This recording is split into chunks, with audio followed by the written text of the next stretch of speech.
evening and welcome to Inside Asia. This evening, we are going to have an interview session with Khun Somchai Suvarnabhand, one of the key management executives of Thai PBS. We are going to talk to him about the latest scandal surrounding the closure of the News of the World and its parent company, News Corporation, over the unethical and criminal practices of tapping into the telephones of the prominent peoples in the UK and also relatives of the victims. And we are also try to learn on how the Thai media can draw lessons from this. Khun Somchai, you are one of the key management executives here at Thai PBS, and you also used to work for BBC for 28 years. So nobody in Thailand is in a better position than you to tell us about what's going on in the UK media at the moment, given the recent scandals surrounding News of the World, which was forced to close down, following allegations that its editors and also reporters were involved in unethical, outright criminal conduct of tapping into the telephones, of the prominent people in the UK and also relatives, of crime victims in order to get to the bottom of the stories, so that they can produce juicy stories to attract the audience. Can you tell us, what's going on there? If you say unethical, it's not only unethical, it's criminal. It's the practice by some UK or British journalists. It's actually breaking the law because there's a law prevent people hacking into private phone number. What's going on? It's a big scandal. I was in the UK at the time of when this story broke up, and it's just like a volcano eruption. It's a big scandal, and everybody is talking about it. The problem with this hacking into prominent personality has been going on for years. But British society... But nobody was doing anything about it. British society seem to tolerate certain level of this kind of practice when journalists taking on the rich and the powerful.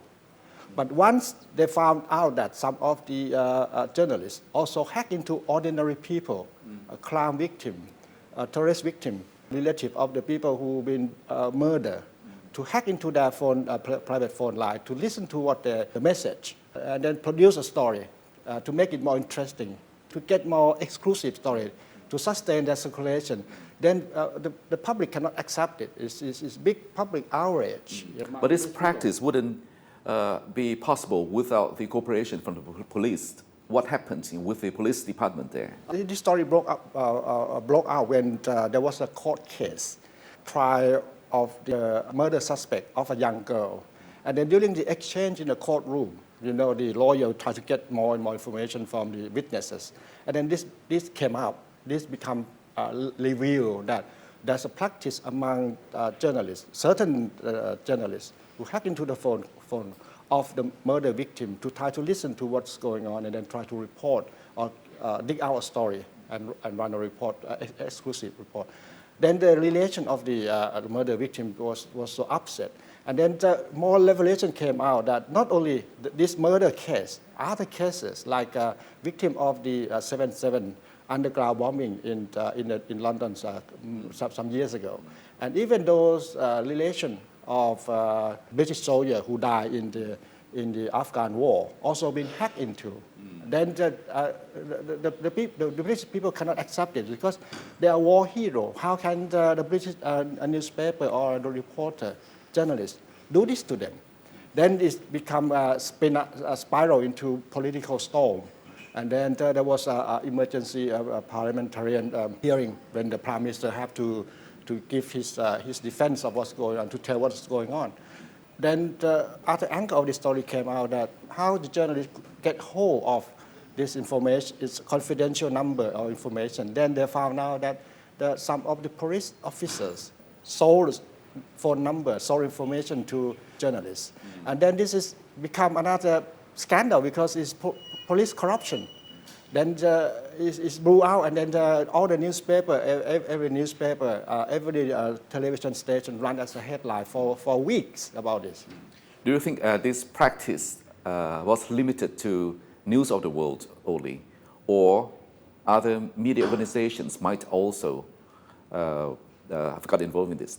Maybe there are some other, but at the moment, what we learned from what they tried to investigate, it came out it was only limited to journalists working for the News Corp or the Murdoch Group involved in this kind of practice. Because the Murdoch Group control two tabloids. The Sun is the highest, the biggest circulation in the daily paper, and News of the World is the highest circulation in the Sunday paper. And those papers saw the biggest circulation, and they have to try to sustain the circulation in the context of the global media, print media decline. So I think the practice of this kind of journalists is try to keep the story, Jewish story on the paper so they can sell the stories. Do you think that the top management of News Corporation, the parent company of News of the World, particularly Mr. Rupert Murdoch, knew anything about this? He denied. His son, James Murdoch, who ran the European operation, Rupert Murdoch himself, he's based in America. James Murdoch and Rupert Murdoch went to the parliament to testify. They tried to distance themselves, from this scandal. They said they didn't know anything about it, and the lower level of the management got involved. There was an email that some of the newspapers got hold of, purportedly showing that Andy Coulson, who was the editor of the News of the World at that time, knew that his reporter was involved in illegal practice, but he denied himself. And this is also another political implication because David Cameron, when he took office as Prime Minister, he appointed Andy Coulson as his press secretary, which is a very powerful person in number 10. And despite the fact that some other of his colleagues, his conservative colleagues, even the leader of the opposition also voiced concern about appointing what they call the red top editor as a press secretary. So can we presume that the top management of News Corporation, must have known something about this scandal? Because when the reporters or the editors were involved in the tapping of the telephones, money was involved. A certain amount of money would have to be allocated, to bribe the police in order to get the phone numbers, in order to tap the telephones. Somebody high up in the hierarchy must have known, because if you have to approve certain amount of money, and that's run to tens of thousands of pounds, as I heard from the newspaper, tens of thousands of pounds being paid at a time to a police officer. So people high up in the hierarchy should have known about this practice. But if you ask me whether at that level, James Murdoch level or Rupert Murdoch level themselves knew what's going on, I'm not quite sure, because they themselves already testified into the parliament. They didn't know about what's going on, and they said they're not going to take any responsibility of a few reporters working for them, because they got about 50,000 reporters working for them all over the world. They cannot control everybody. While Mr. Murdoch and his son, James Murdoch, were testifying to a parliamentary committee, and there was one guy storming in with a foam plate, trying to embarrass him, trying to attack him. But luckily, Murdoch's wife, Wendy, came to his rescue, trying to punch him back. But then the guy shouted out, "Greed." To me, that word is very captivating, because we all watched the movie Wall Street. Greed is associated with Gecko, one of the top investment banker of Wall Street. And Gecko's word is that greed is good. And do you think that greed is good, in the media business too? Commercial media have to survive. It's their own survival. And then, as I told you before, that at the moment, all those print media are now facing global decline, because there are other alternatives like new media, or even social network media also coming along. And then people tend to read print media less and less. Then they have to survive. So part of it, maybe, as you say, is a commercial imperative. They have to survive. So probably greed, and also how to make profit out of their business. There are more implications to this, because why the British public are so against the media giant like the Murdoch Group? Because Murdoch control two big tabloid, two biggest circulation tabloid in the UK. The Sun. The Sun Daily tabloid, and the News of the World is for Sunday tabloid. And also, they also control one of the don't they share any information, the reporters or the editors of News of the World and The Sun? They've got different editorial department, and they work independently. So they don't share any information? No, not necessary, because they're fighting, they're competing Against each other. But Murdoch also controls the Times, which is one of the very respected and influential broadsheet, we call broadsheet paper in the UK. Apart from that, the News Corp operation management also applying to buy more shares in the BSkyB outfit. BSkyB is the biggest Cable television. cable and satellite television in the UK. And by applying to buying more of BSkyB share, the News Corp or the Murdoch family will control big chunk of the British media, respected broadsheet, the Times, two tabloids, Sunday and Daily, and also broadcast media. This is one of the big questions, whether the British society will allow just one person or one group or one family to hold sway of the public opinion in the country. Yes, indeed. Right after the scandals, one British politician questioned whether Mr. Rupert Murdoch, was too powerful in his controlling, of the British media. But isn't there any antitrust law, in the media business in the UK, in that, for cross-media ownership, among the print side and also the broadcast side? At the moment, currently there's no such law on the media. That the Murdoch Group cross ownership of the broadcast media and newspaper.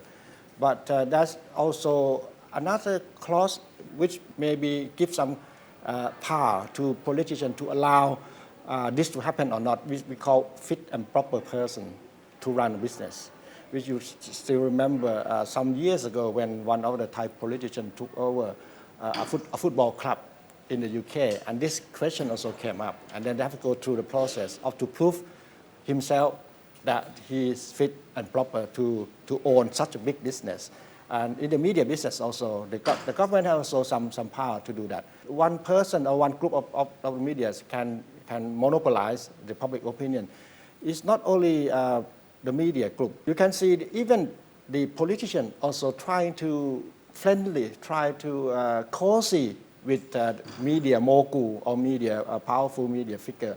And there's a question in the parliament and in other paper, question whether since Tony Blair, why Tony Blair have to fly all the way from UK, from London to Australia to go to Mr. Rupert Murdoch party. When he win the election, he said going to thank to Rupert Murdoch for helping him get elected into the government. Also the same thing that happened with David Cameron. They are very friendly.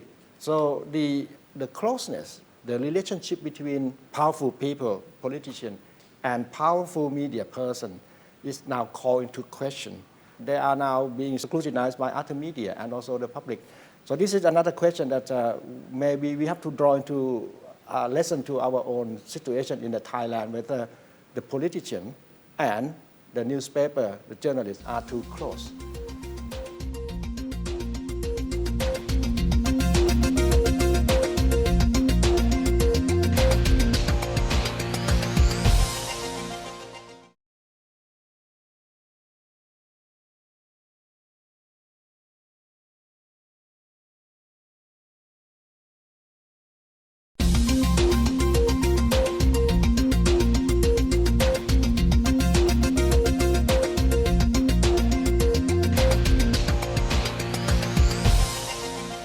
So, Khun Somchai, from the scandals of the News of the World, what kind of lessons that the Thai media can draw, from this? What can we learn from this?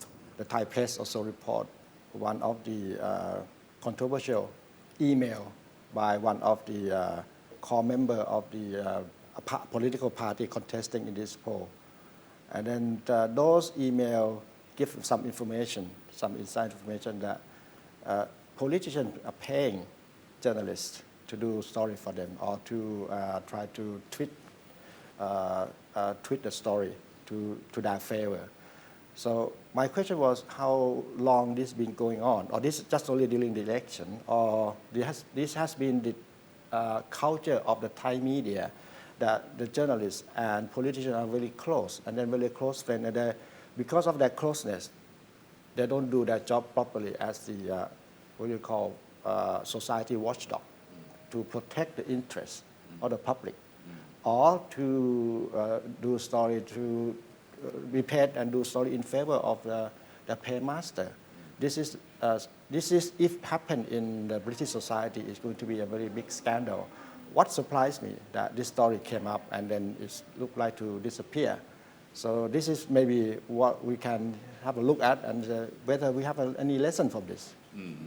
Do you think that any difference in the practice, of reporting on the Thai political scenes or even crime stories, between the state-controlled broadcast media and the more privately run media, and also in the print side?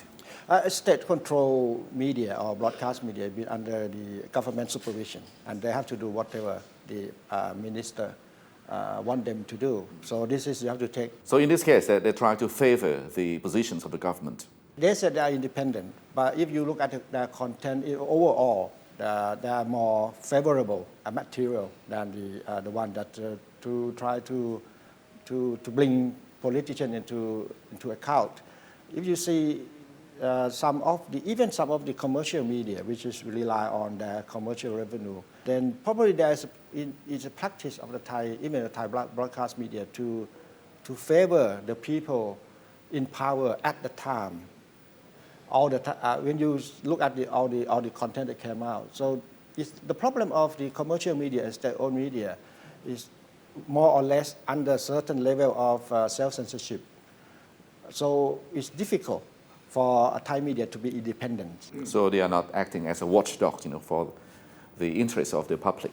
It's difficult for them to act as the independent journalists. It's been long practice in the Thai broadcast media, it's in the media culture, to favor those in power. I'm not quite sure whether they're deliberately or consciously biased. But then this certain email that came out showed that the opposition also have their way of trying to hit the balance. Because if the government control, state-owned broadcaster and also commercial media, then they have a way to try to balance out by paying journalists to put more favorable story to their side. Do you think that going forward, the situation will improve now that we have growing competition in the broadcast or cable television business, with many cables, are coming up? And do you think that with this I don't believe competition, there will be more a role that for the media to act more like a watchdog, on behalf of the public? Competition could help, but I don't think a fiercely competitive business would lead to a better quality place. Because we can see in other countries already, like in America, it's really competitive. And it doesn't mean that the media is better than other countries. Commercial competition lead to more rating, higher circulation, which they have to, like what happened in the UK, where they want to maintain the number one circulation. They have to they went into this kind of unethical and illegal practice to get stories. So competition doesn't mean that they will bring a better quality place. There should be some certain level of intervention or regulation. I would not support the idea of the government or politician control the media. I would support an independent organization to regulate the media. I would support the social group or consumer group to help to put pressure on the media to improve the quality. The setting up of the new board, the new National Broadcasting and Telecommunication Commission, which is going to happen in the next few months, as a new law, the new law just passed, would be helpful in getting the media in order. I put a lot of faith on this commission, and I really believe that if you get a very good quality commissioners into this organization, then in the future the Thai media will getting better. We need some kind of regulation. At the moment, there's none of nothing like regulation in the broadcast media. In the print media, you got this Sapakan and Supreme or the Press Council, which is just like Paper Tiger. They don't have any power to sanction against rogue journalists. A lot of things happening in the Thai press, but no organization have a really good glass or a teeth to regulate the newspaper or journalists. Have you ever got any phone calls from the government officials or cabinet members when Thai PBS reported something that might be against the interest, of the people in power? You can look into my eye. Nobody called me, or maybe they don't know my number. I don't know other member of the board. We got nine member of the board of the governor, but I checked with them. Nobody been under any pressure. But those politicians, they don't need to come to our level to influence. They go to the reporter levels. They go to the editor levels. So the intervention or interference into reporting of any newspaper or media industry, broadcast industry, politicians, they knew they don't have to go to the top. They can, as you know, that's controversial email. They can buy journalists, reporter, junior reporter. They don't have to buy people on the top. Over the past 4 or 5 years, Thailand has been undergoing serious political crisis, mostly with the polarization, of opinions, between the rich and the poor, between those, living in the cities and those living in the rural area, which has transformed, our political landscape. And in your opinion, do you think that the Thai broadcast media have done a sufficiently good job, in portraying or in trying to educate the people about the crisis, about what is needed, to be done in order to for our political order, to return to normalcy? The crisis has now been so deepening, and when the difference among the opinion deepening, and this is one of the worry about our editors and people at my level, how to try to get people in this country reconcile.